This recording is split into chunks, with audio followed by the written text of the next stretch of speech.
আমি আজকে একটা কথা বলে শুরু করতে চাই। সাধারণত যখন আমি কোথাও বক্তব্য রাখি তখন অডিয়েন্সে বেশিরভাগ আমাদের সিনিয়র বয়স্ক যারা তাদেরকেই বেশি দেখা যায়। আজকে আপনাদের তরুণদের দেখে আমার খুবই আনন্দ লাগছে।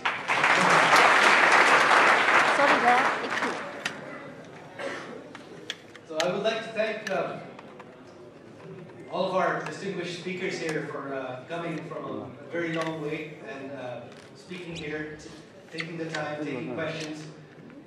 Thank you all very much, as well as for the service that you have provided, the opportunities that you have provided to the young generation of Bangladesh. So thank you.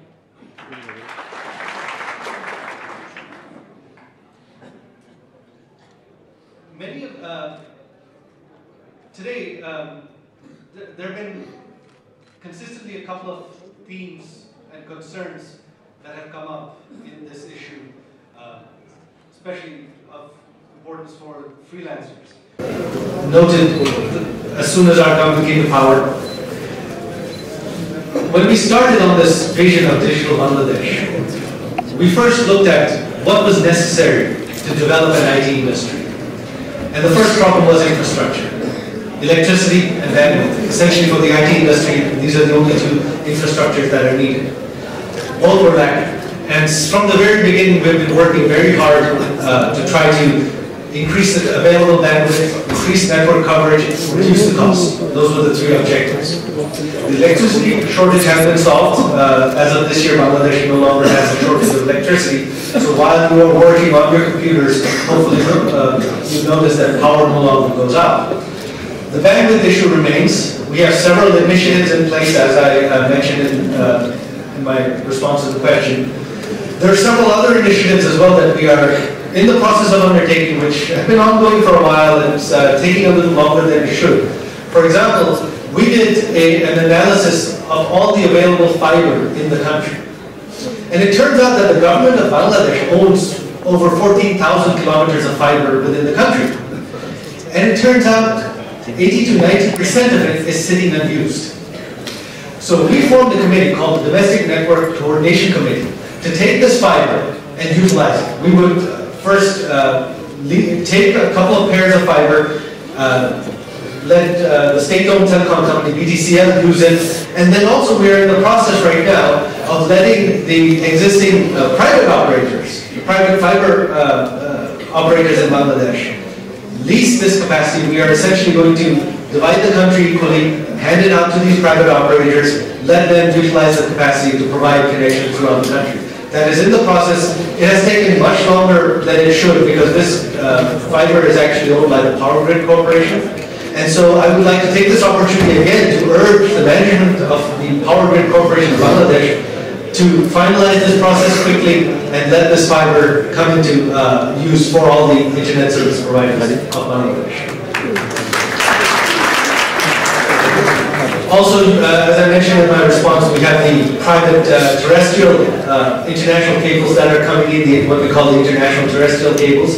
Those should come online here within the next few months, any day now. And as soon as that happens, I guarantee you, due to competition, the price is going to just drop dramatically. Please. With regards to payments, we have been urging PayPal, as I mentioned, on the government of Bangladesh side. All the automation that was necessary has been done. Right now, we have expatriates, especially from the Middle East, sending money to their relatives in the villages by mobile phone. They don't even have to go to a bank. You can send money anywhere in Bangladesh to the most remotest village using your cell phone. That is it. That is all that is necessary. Now, I would like to throw out an idea. You are all developers here.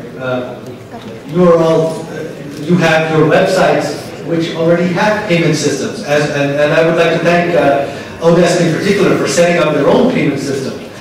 Why do we need to wait for PayPal? We don't.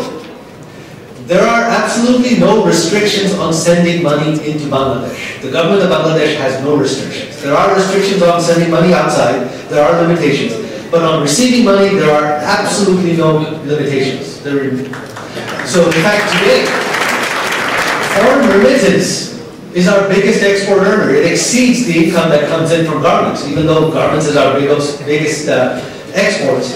Foreign remittance, in terms of the amount of money, exceeds our garments. So I would like to suggest to our freelance hosts here that why can't we put together our own platform to send money to Bangladesh, since now Bangladesh is the number 3 destination for freelancing. And by the way, I am not happy with being number 3. I want us to be number 1.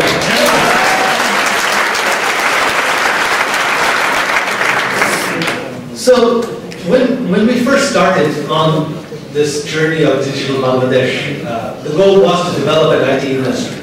And from the government side, we looked at all the problems to facilitate, to solve the problems that were necessary for this industry to grow. Of course, the IT industry is such a big, huge field that where we would succeed was impossible to predict. There's the traditional IT industry, outsourcing, back office, call centers, data entry. There is cloud computing. There is IT manufacturing, high-tech manufacturing. One of the things, frankly, that no one really considered, and at the time, 4 years ago, the industry itself really didn't exist, was freelancing. And I'm really happy, and I'm grateful to all of you, both our hosts here, the freelancing websites, as well as all of you developers, freelancers, for making this happen. So thank you. Thank you all for making freelancing such a big part of our IT industry. You contribute more than half of our IT export earnings every year. So what we're looking at now from the government side is how we can further assist this industry as well as the freelancers. We've talked about the issues of infrastructure, bandwidth, payments. There is one more aspect that we are now considering, that we have now undertaken projects to develop. So what the government of Bangladesh and the ICT ministry in particular is going to do now, in collaboration with many of the private universities, private education institutes, we are going to set up training programs for specialized IT training skills. So essentially this will be finishing schools. Most of you have your expertise, whether it's graphic design, whether it's PHP.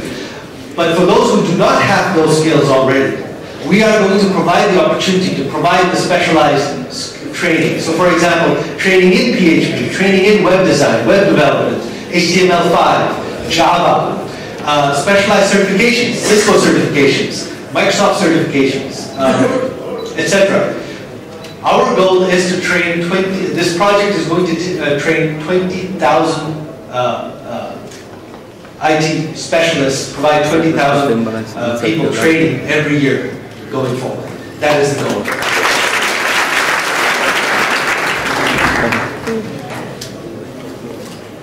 With that, I'm not going to make a long speech. I would like to thank BASIS for organizing this event, for organizing the seminars that you will have in the afternoon where you will get to ask many more of your questions.